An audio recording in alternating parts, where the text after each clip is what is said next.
Israel হুতিদের আঘাতেই ধ্বংস হবে, আর বেশি মুসলমান মনে হয় লাগবে না। কেননা হুতিরা এত তাড়াতাড়ি ইহুদিবাদী দরজালকে ছাড়বে না। হুতিরা ইতিমধ্যে দেখাই দিছে, নিষেধাজ্ঞা দিয়ে দিছে, সাগরের ভিতরে কিন্তু মহড়া চলছে। ইহুদির সাথে একমাত্র ইরান যুদ্ধ করছে, আর বড় বড় মুসলিম কান্ট্রি তারা তাকিয়ে তাকিয়ে দেখছে। এটি বুঝতে আছে না এই ইহুদিবাদীরা পুরো বিশ্বকে মেসাকার করতে ফেলছে, এবং করতে চায় এবং করতে করেছে। গাজার অবস্থা দেখেন, গাজার যেদিকেই তাকাই না কেন সেদিকেই ধ্বংস। বামে তাকাইলেও ধ্বংস, ডাইনে তাকাইলেও ধ্বংস, চতুর্দিকে ধ্বংস। গাজার ভিতরে যুদ্ধ এখনো চলছে এবং নিরীহ মানুষকে অহরহর ভাবে ওরা হত্যা করছে। ইহুদিবাদীরা শেষ জমানায় এবং দরজালের অনুসারীরা দরজালের পার্টনার হয়ে মুসলমানের উপরে নির্যাতন চালাইছে। দেখুন তো, আপনি যদি হিন্দু হয়ে থাকেন জানি আপনার গায়ে টান লাগবে, কিন্তু ভাই আপনার সাথে আমার সাথে কোনো দ্বন্দ্ব নাই।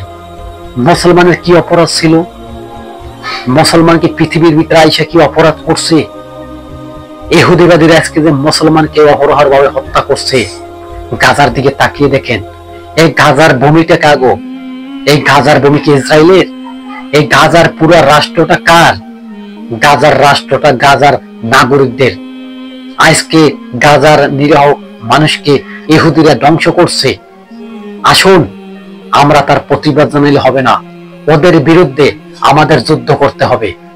মনে রাখবেন, মরতে যদি হয় সিংহর মতো মরুন, শিয়ালের মতো মইরা কোনো লাভ নাই। আখেরাতেও পস্তাবেন, দুনিয়াতেও পস্তাবেন। এখন কিন্তু ইহুদিবাদীরা পালাতে শুরু করছে। এই ইরানের হামলা যখন শুরু করছে, তারা বাংকারের নিচে ঢুকছে। বাংকার বাংকার শুধু বাংকার, ইহুদিরা শুধু বাংকারই চেনে। ইহুদিরা তো বাংকারের নিচে পালিয়ে আশ্রয় পাইতে আছে। গাজার নিরীহ মানুষ তারা কিন্তু তাদের কিন্তু বাংকার দাতামাক নাই, বাংকার দাতামাক বানানোর তাদের সময় দেওয়া হয় নাই।